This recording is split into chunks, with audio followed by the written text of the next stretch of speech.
Shalom, bien-aimés dans le Seigneur Jésus-Christ. Que la paix et la grâce du Seigneur vous soient accordées. Nous continuons cet enseignement sur la guérison intérieure. Nous avons déjà entamé le processus de guérison et nous avons dit que la guérison vient par les réponses que le Seigneur Jésus donne à ceux qui ont été victimes. Parce que le moment où une personne est victime, c'est à ce moment-là que le diable intervient pour essayer de les séduire, de lui donner quelques réponses qui ne sont pas de Dieu afin de susciter la rébellion contre Dieu et parfois la vengeance, la colère contre les hommes. Nous avons dit premièrement que à la première question, pourquoi moi? Nous avons répondu que toute personne sur la terre est spéciale, car la Bible dit que la volonté de Dieu est que tous soient sauvés et parviennent à la connaissance de la vérité. C'est ça le souhait de Dieu, la volonté de Dieu.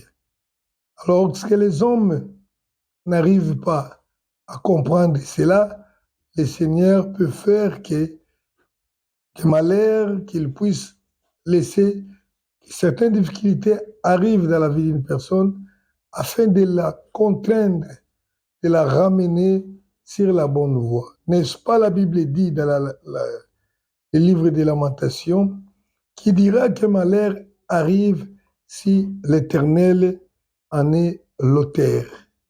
Alléluia. Ce n'est pas que le Seigneur est content que les malheurs arrivent aux enfants des hommes, mais le Seigneur a un plan qui doit s'accomplir. Et toute personne qui a été appelée dans ce plan, qui ne comprend pas, qui pense qu'il est devenu un touriste sur la terre, le Seigneur a la puissance, la capacité de la contraindre à comprendre la voix du Seigneur. Et s'il comprend, il refuse la voix du Seigneur, là, le Seigneur la laisse. Alors, je dis, la deuxième chose, c'est quoi?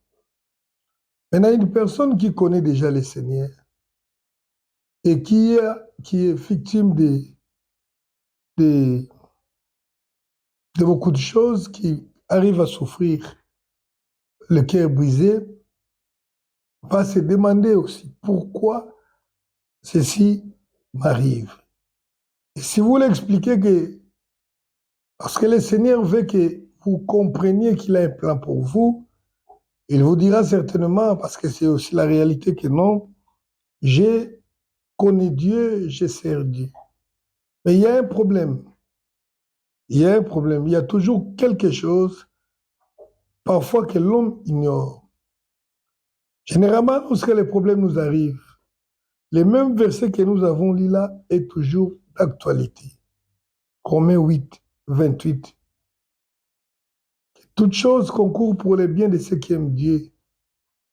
Ceux qu'il a connus d'avance, il les a appelés. Ceux qu'il a appelés, il les a prédestinés à être semblables à Christ, à son Fils aîné.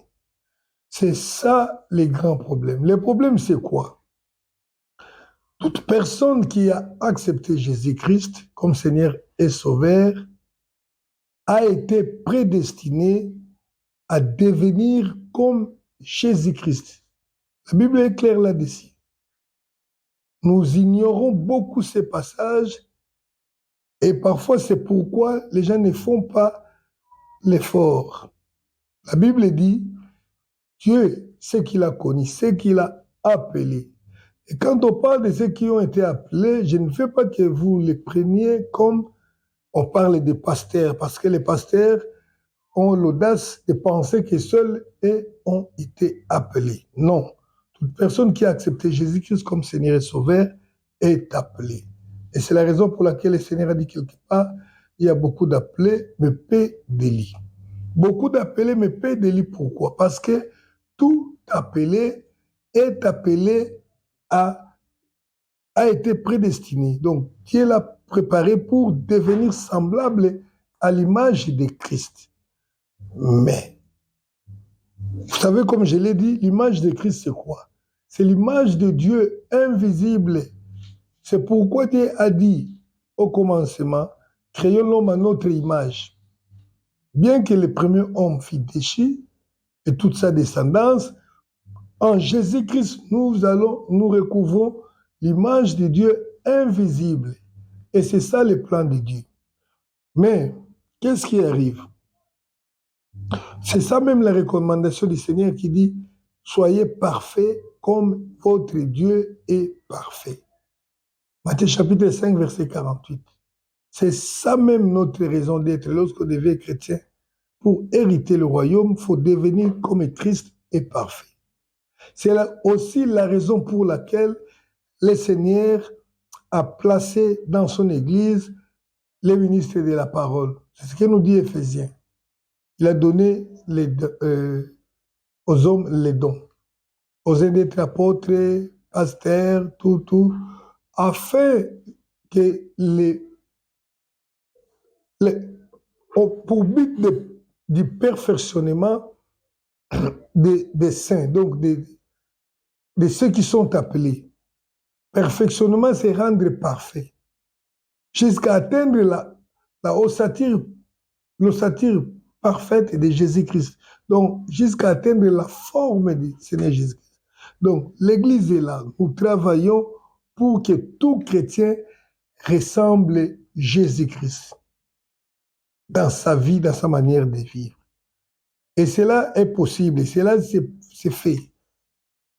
N'est-ce pas, nous avons un bel exemple des apôtres de la Bible, que le monde a surnommé chrétien, christiens, je pourrais même...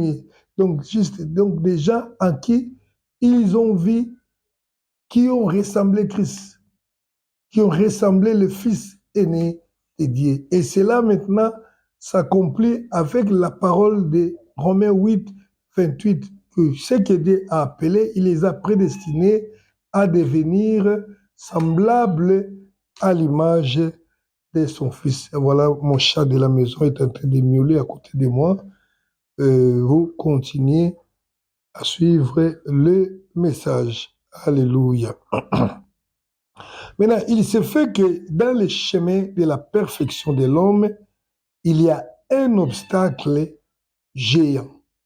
Il y a un obstacle géant qui se présente dans le chemin de la perfection de l'homme. Pour que l'homme devienne comme Dieu, comme Jésus-Christ, il y a un problème. C'est quoi? C'est l'orgueil. Alléluia. C'est l'orgueil. On peut penser, on peut dire que c'est le diable. Si c'est le diable, mais le diable utilise dans ce monde trois choses. Alléluia.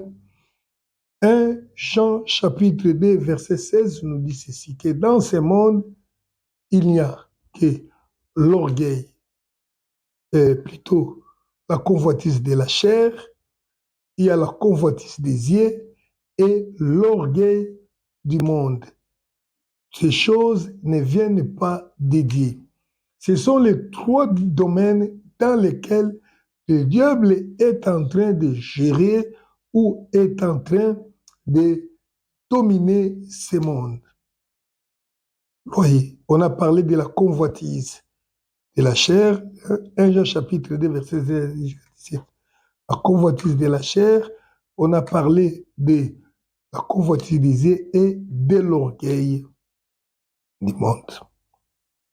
Et j'étais en train de dire que l'orgueil est le plus grand obstacle dans le chemin de la perfection de l'homme, donc dans le chemin pour que l'homme ressemble à Jésus-Christ, à l'image de Jésus, ce qui est le plan de Dieu, c'est bien ce qui est le plan de Dieu, c'est ce que nous appelons l'orgueil.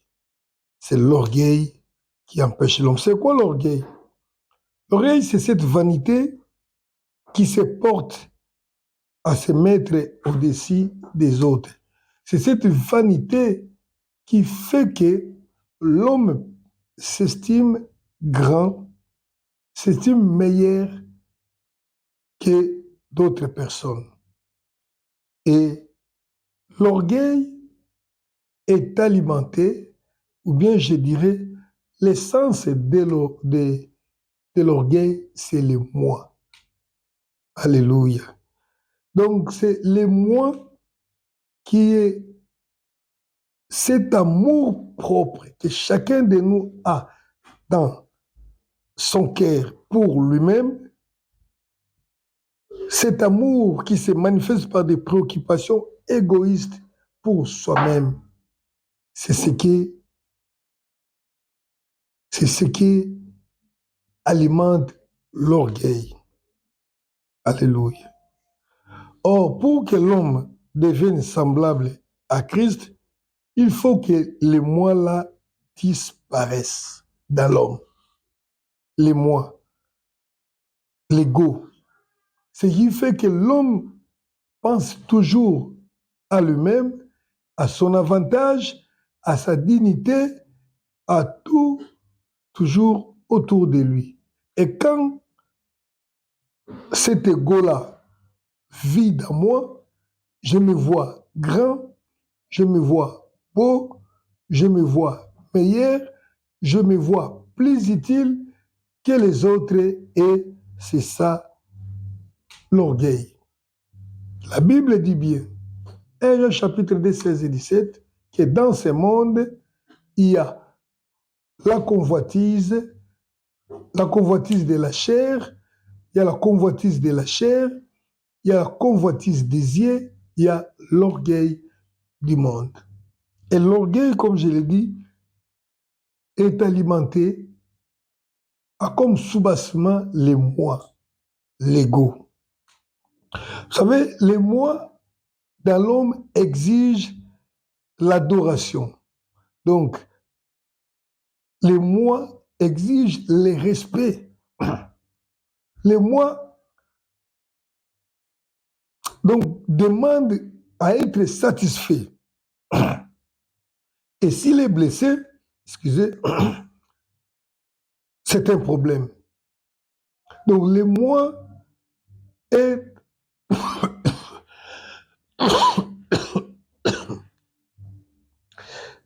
désolé. Le moi est en opposition avec Dieu dans nos cœurs. Le moi se dispute le trône de Dieu dans notre cœur. Le moi cherche à être satisfait alors que Dieu qui normalement doit résider dans le cœur de tout croyant, cherche aussi à être satisfait. Donc le moi est en antagonisme avec Dieu. Il se dispute le trône de Dieu. La plupart des actes que nous posons sont l'expression du moi, de l'orgueil de l'homme. Alléluia. Je donne un exemple qui peut nous aider à comprendre ce que j'ai dit. Par exemple, lorsque une personne doit faire un choix de, de son conjoint pour le mariage. Lorsque je fais un choix du conjoint ou de la conjointe, je pense que j'aime la personne. C'est pourquoi je m'approche de lui pour vivre avec elle plutôt. La réalité, ce n'est pas que j'aime la personne. La réalité, c'est que j'aime moi-même. Pourquoi? Cela se montre facilement. Parce que lorsque un individu aime une femme ou un homme, il aime à cause parfois de sa beauté, de son intelligence, parfois à cause des qualités qu'il trouve dans la personne-là. Et pourquoi? Parce qu'il veut se satisfaire, il veut satisfaire son moi-là pour s'enorgueillir un jour. Voilà j'ai un mari beau, j'ai une femme intelligente, et nous avons des beaux enfants, des enfants qui sont intelligents. Donc, tout ce que l'homme cherche dans la femme ou la femme cherche dans l'homme, croyant qu'il cherche pour l'amour qu'il a de la personne, la réalité, parfois ce n'est pas ça, c'est pour son propre amour, c'est pour son propre ego.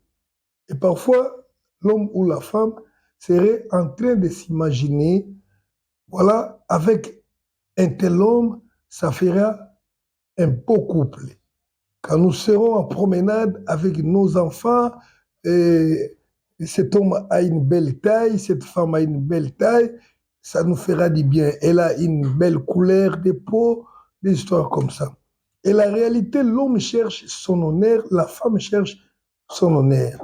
Et pour comprendre ce que je suis en train de vous dire est vrai, vous constaterez que lorsqu'une personne vient, parfois il propose, quand il demande en mariage une sœur ou un frère, ou une sœur demande à un frère, je ne veux pas dire qu'un frère demande en mariage un frère, cela est impossible à ceux qui croient en Dieu.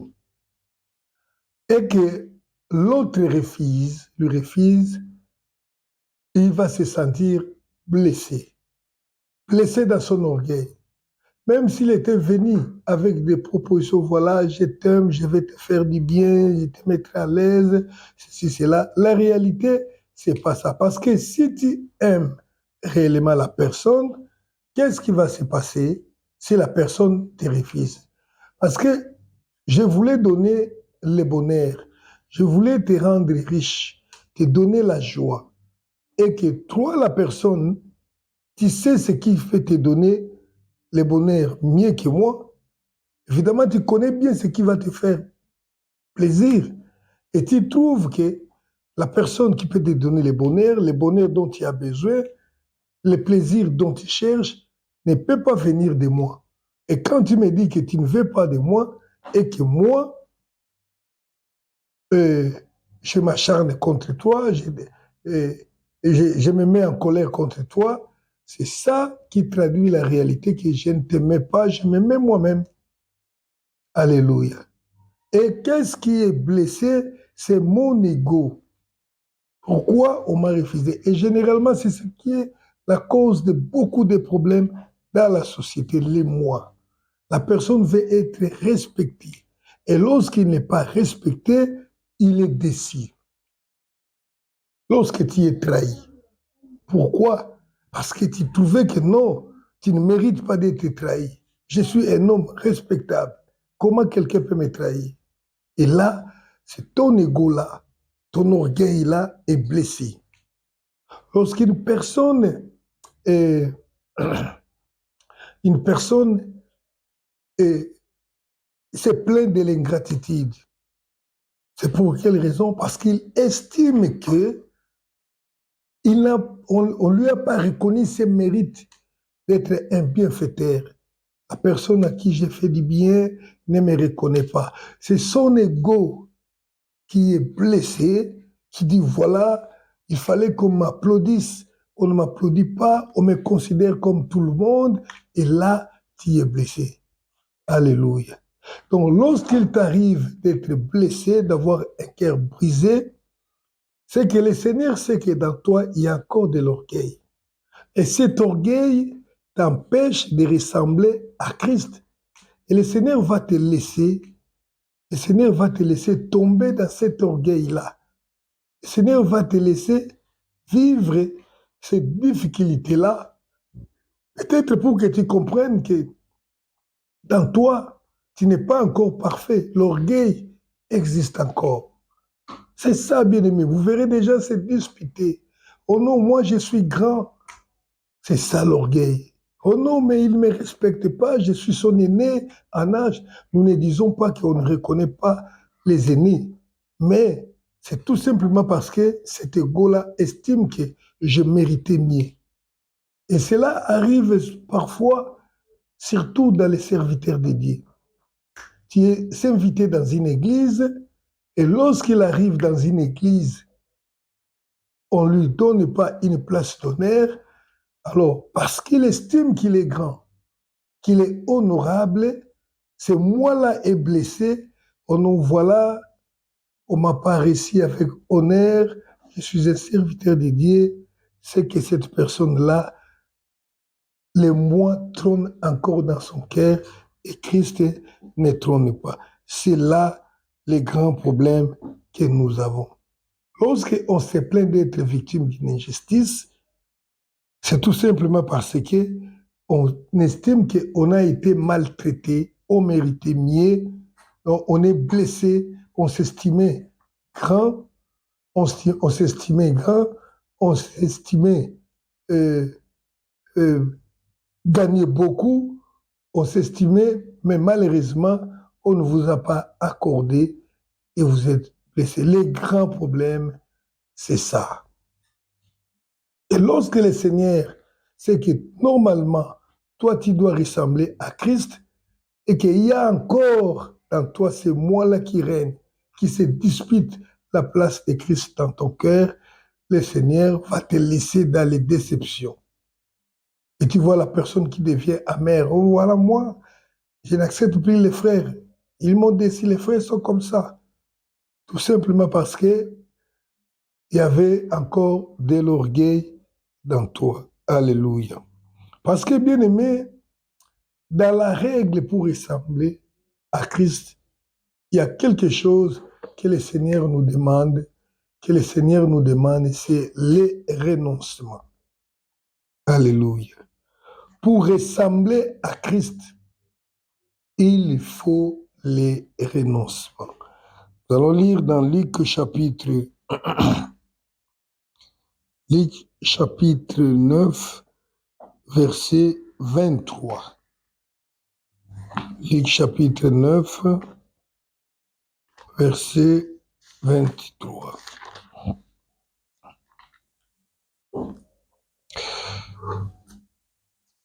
Je vais lire Luc chapitre 9, verset 23. Puis il dit à tous, si quelqu'un veut venir après moi, qu'il renonce à lui-même, qu'il se charge chaque jour de sa croix et qu'il me suive. Si tu veux suivre Jésus, si tu veux devenir comme Jésus, tu dois te renoncer à toi-même. Alléluia. Or, c'est ça le grand problème. Mais c'est aussi la condition pour être réellement reconnu comme, pour ressembler à Jésus-Christ.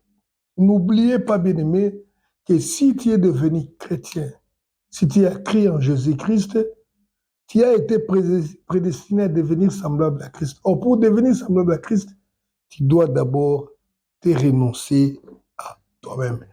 Et lorsque tu refuses de renoncer à toi-même, le Seigneur est prêt pour briser cet orgueil-là dans toi. Et Ésaïe chapitre 23, verset 9. Écoutez bien ces passages, c'est le Seigneur qui les dit.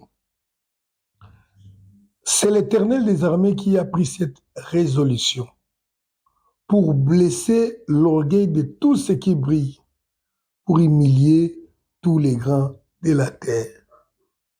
Donc, bien-aimé, là où tu te considères victime, c'est tout simplement parce que le Seigneur a vu dans toi que tu étais orgueilleux. Nous le savons bien, la Bible dit que Dieu résiste aux orgueilleux. Bien-aimé, être orgueilleux, ce n'est pas synonyme d'être riche. Les pauvres pensent que toute personne qui est riche est un orgueilleux. Et parfois, les pauvres estiment que parce qu'ils sont pauvres, ils sont humbles. Non. Mais c'est une attitude du cœur. Comme je l'ai dit là, la personne qui se blesse continuellement, c'est un orgueilleux. C'est quelqu'un qui pense qu'il est grand. C'est quelqu'un qui estime qu'il est mieux. C'est quelqu'un qui pense qu'il mérite les honneurs. Alors qu'il est humilié, alors là, il est blessé. Et le Seigneur dit que c'est l'Éternel des armées qui a pris cette décision pour blesser l'orgueil de tous ceux qui brillent et pour humilier tous les grands de la terre. Voilà pourquoi parfois le Seigneur a permis que tu échoues parce que tu te croyais trop intelligent. Voilà pourquoi le Seigneur a permis parfois que tu demeures dans le chômage parce que à l'école, à l'université, tu étais toujours le premier et tu pensais que toi, tu dépasses tout le monde. Mais aujourd'hui, dans les services, c'est celui qui est passé, qui a réussi son diplôme à peine après une délibération avec 50%, c'est lui qui te dirige. Et là, si tu n'es pas encore brisé, le Seigneur va t'humilier encore. Il va t'amener encore dans un autre endroit où tu verras et tu deviens amer, toxique, aigre et la maladie ne va plus te laisser. Tu dois comprendre, bien-aimé, que le chemin de ton salut, c'est le renoncement. Et le renoncement passe par la croix. C'est à la croix que l'homme peut tuer les moi. Alléluia. C'est sur la croix. Matthieu chapitre 16. Le Seigneur a dit clairement, si quelqu'un ne prend pas sa croix et me suit, il ne peut jamais être mon disciple. Or ici, il est question de devenir un disciple. Pourquoi? Parce qu'un disciple, c'est celui qui doit ressembler à son maître. Alléluia. Matthieu chapitre 16, verset 24. Matthieu 16, 24. Alors Jésus dit à ses disciples, si quelqu'un veut venir après moi, qu'il renonce à lui-même et qu'il se charge de sa croix et qu'il me suive. Si quelqu'un veut venir à Jésus, qu'il renonce à lui-même. Donc, c'est le chemin où... Désolé. C'est le chemin par lequel l'on peut tuer les moi.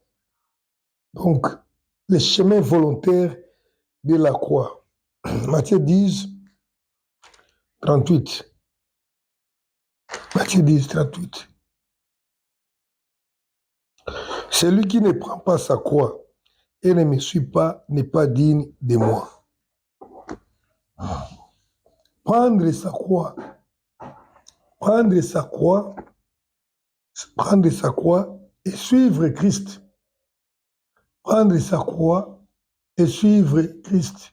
Suivre Christ, c'est ça le chemin de l'homme. Et c'est un chemin volontaire. Personne ne viendra t'imposer la croix, tu dois accepter toi-même et tuer les moi là. C'est sur la croix que Christ a vaincu la chair.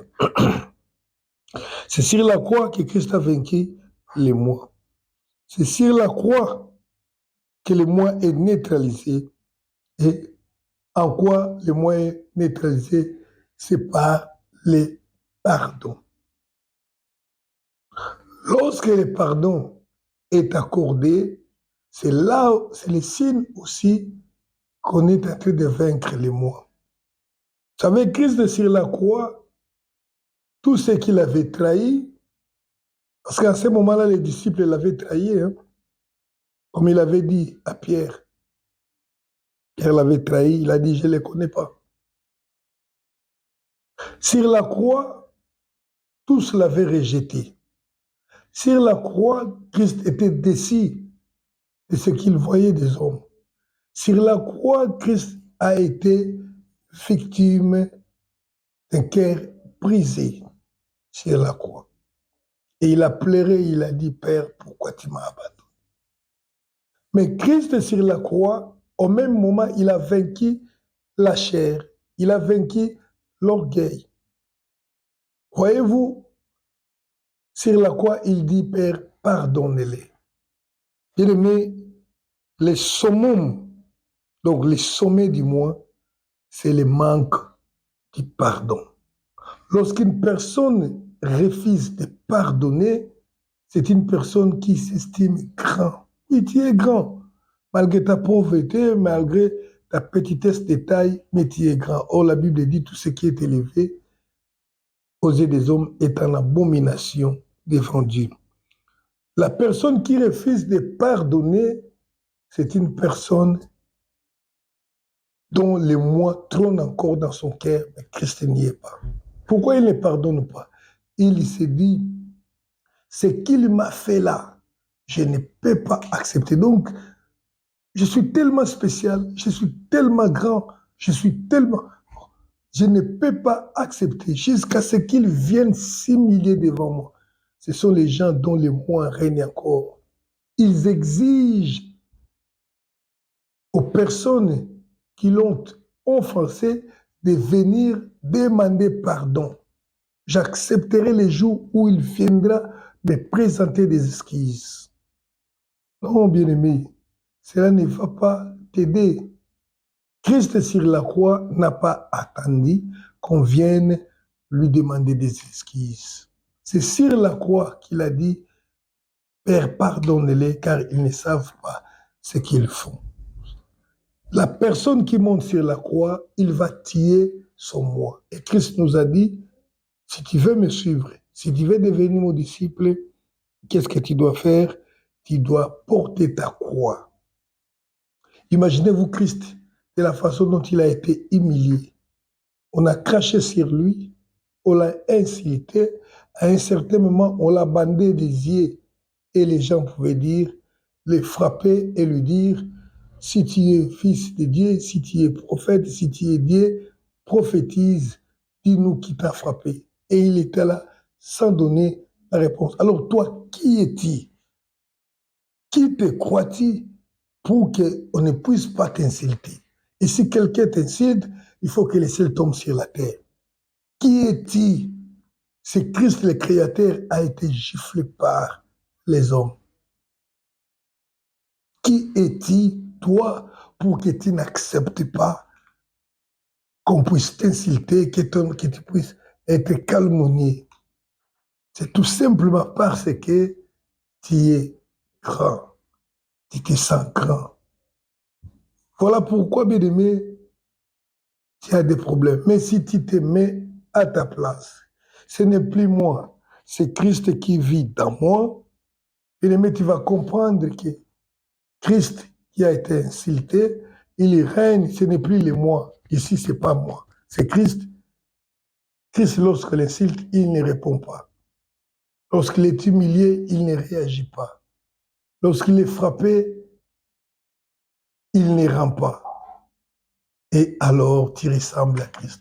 Alors, comme Dieu a cet objectif, tu ne sais pas écouter par la prédication, tu ne sais pas écouter par les conseils, alors le Seigneur peut laisser les actions du monde te toucher. D'ailleurs, pas même le Seigneur, ça va te toucher. Tu seras blessé parce que le moi est encore là. Tu es orgueilleux. Dieu résiste aux orgueilleux. Voilà, le Seigneur veut te libérer. Il y a des gens qui t'ont fait du mal, ça c'est vrai. Ils sont vrais. Mais tu dois les pardonner pour être guéri. C'est le pardon que tu accordes qui guérit ton cœur.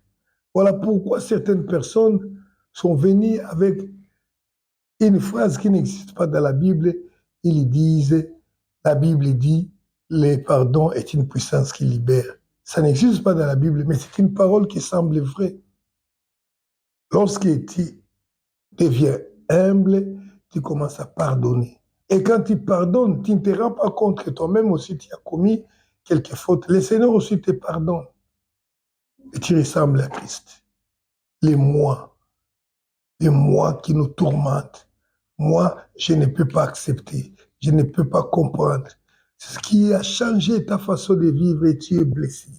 Mais la personne qui comprend ces choses-là, c'est une personne qui n'est plus blessée. Et quand on ne se laisse plus blesser, toute chose concourt pour le bien de ceux qui aiment Dieu. Alléluia. Toute chose concourt pour le bien de ceux qui aiment Dieu. J'ai donné un exemple que je donne souvent, que dans ma vie, parce que la Bible nous demande de parler, de prêcher par les exemples. Je ne peux pas vous raconter des choses que je ne suis pas en mesure de vivre ou peut-être que j'ai jamais vécu. Dans ma jeunesse, je ne sais pas, j'avais euh, euh, 25, je ne sais plus, ou 30 ans comme ça. Je m'étais fiancé à une dame. Alors, on s'était convenu pour le mariage, comme ça se passe souvent, vous commencez par après d'autres, mais il est arrivé qu'à un certain moment, la dame et sa famille ont décidé que la femme devait voyager pour aller en Europe, parce que quitter l'Afrique, aller en Europe, c'est quasiment 70% des chances de réussir, de mener une bonne vie. Alors, on s'est concerté avec la fiancée, elle a dit non, je trouve mieux que je dois aller. Je dis non, je pense que ça ne sera pas passé. Et puis arrivé là-bas, les choses vont changer. Oh non, c'est là. Bon, à fait des comptes, j'ai aussi ma principe pour moi qu'il ne faut jamais forcer pour ne pas vivre sous pression. Si vous forcez quelqu'un, ça risque de retourner contre vous. Donc voilà, si j'avais fait ceci, cela, je serais ceci. OK, allons. OK. J'avais aussi les ambitions, moi, peut-être quand on était jeune, d'aller vivre en Europe. Mais on s'était donné du moins un temps. Si cela ne réussissait pas à partir de tel moment, tu seras quitte. Mais le moment n'était pas encore arrivé à son terme. La dame a décidé de changer d'avis. Elle a dit non, je ne veux plus. Je pense que je ne suis pas la femme de ta vie. Ah bon? Et je vous dis que cette histoire m'avait choqué, mais cela ne m'a pas affecté jusqu'à blesser mon cœur. Parce qu'après cela, j'ai accepté sportivement. Pourquoi? Je m'étais dit, si je l'aimais pour lui faire du bien et qu'il a trouvé mieux de pouvoir recevoir les biens ailleurs, si je l'aimais, je ne peux que le laisser gagner ces biens-là. Et si je deviens aigre, bien, je me mets en colère contre elle, c'est que je ne l'aimais pas. Heureusement que le Seigneur m'avait déjà appris ces choses de cet temps-là. Alors, ceux qui étaient à côté de moi, qui nous connaissaient, étant donné que la dame était aussi une sœur de l'Église, tout le monde, bon, la plupart, je ne sais pas vraiment tout le monde, mais la plupart des gens, non, il a mal agi, il faut vraiment ceci, cela. Et ils attendaient que je me mette en colère contre la famille, parce que la famille était aussi des proches. Mais non. Et qu'est-ce qui s'est passé après? Après, rien n'a été fait. Même ceux qui voulaient faire de ça une guerre, pour qu'il y ait des camps, les camps de mon côté et l'autre camp, n'ont pas trouvé l'occasion de se faire la guerre. Et après, quelques années après, comme j'avais compris, il est arrivé que le grand frère de la dame a créé une entreprise au pays et il m'a choisi à moi d'être le directeur de son entreprise. J'ai travaillé pendant longtemps jusqu'à ce que le patron meure et que je puisse continuer avec ses héritiers. Voilà, d'où arrive cette parole que toute chose concourt pour le bien de ceux qui aiment Dieu. C'est-à-dire, un malheur peut arriver. Mais si tu réponds à ces malheurs, à ces problèmes-là, selon la réponse de Dieu, le Seigneur peut tourner ces malheurs en bonheur. C'est ce qui s'est passé avec Joseph. Lorsque vous réagissez selon Dieu, le Seigneur est capable de tourner ces malheurs en bonheur. Ainsi, il dit que toute chose concourt pour le bien de ceux qui aiment. Mais il faut que tu comprennes la réponse de Dieu et que tu marches selon Dieu. Parce que généralement, lorsque quelqu'un se trouve dans un malheur, il ne comprend pas comment on peut lui dire que ça concourt à son bien. La Bible dit, s'ils avaient si l'ennemi l'avait si, il n'aurait pas crucifié le Seigneur de gloire. Il croyait tuer Christ, il croyait se débarrasser de Christ, or c'était pour l'amener à la gloire. Il aimait toutes choses concourent vraiment pour le bien de ceux qui aiment Dieu, pourvu que tu comprennes la réponse de Dieu aux problèmes qui t'arrivent et que tu ne te laisses pas laisser. Soyez bénis au nom du Seigneur Jésus-Christ. Aujourd'hui, le Seigneur veut que tu sois béni et que tu sois guéri. Comprends que quelque part, il y a de l'orgueil en toi. Il y a le moi qui doit être crucifié et pour que tu marches avec le Seigneur. Il est capable de te relever. Il est capable de te donner, de faire du bien. Si du moins tu comprends. Voilà, bien-aimé, je vais prier pour toi qui suis ce message. Seigneur Dieu, il est écrit dans ta parole que tout ce qui s'est trouvé dans le pays de l'ombre de la mort, parce qu'il s'était rébellé à ta parole, il s'est trouvé dans une situation misérable. Dans leur misère, ils invoquèrent l'Éternel qui envoya sa parole. Aujourd'hui, tu as envoyé ta parole à ce peuple qui m'écoute. Est-ce que cette parole guérisse toute personne qui la reçoit au nom de Jésus-Christ? Que le pardon entre dans le cœur de toute personne qui a écouté ces messages, qui écoutera ces messages au nom du Seigneur Jésus-Christ. Que chaque personne qui écoutera ces messages se considère comme nul afin que tu puisses l'élever. Car tu es le Dieu qui restaure. Tu as promis, je restaurerai ce que les Gazam et les Gélec avaient détruit. Restaure ton peuple. Qu'il soit béni au nom du Seigneur Jésus-Christ. Nous disons Amen. Partagez les messages, abonnez-vous et activez la cloche des notifications pour suivre les enseignements de la sainte doctrine à travers de notre chaîne YouTube Christ sans frontières TV et d'autres partenaires, et aussi sur notre Facebook de Christ sans frontières. Soyez bénis et à la prochaine.